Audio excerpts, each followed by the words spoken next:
naman, madala natin ang Panginoon sa tao. Ano? Ang simbahan, magagawa niyang mailapit ang tao sa Diyos. Sasalubungin niya ito. Dapat dalawin niya sa kanyang puso ang Panginoon. Pag hindi mo dala ang Panginoon, hindi mo mailalapit ang tao kay Kristo. Ang BEC isang partikular na pamamaraan ngayon, and it is also a way of being church now.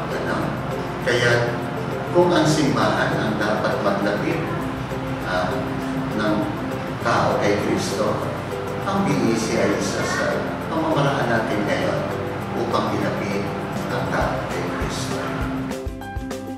Ito yung isang mapakahalagang bagay. Hindi ito parunungan. Hindi ito parusayan. Papalanan ito. At ang pagiging banal, pagiging mapagmahal.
Iba-iba ang mukha, iba't-iba tao, iba't-ibang katayuan, iba't-ibang mamamayan.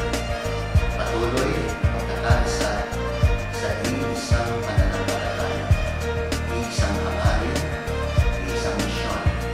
Ang maglingkod, ang maglingkod, ang maglingkod, ang maglingkod para sa Diyos.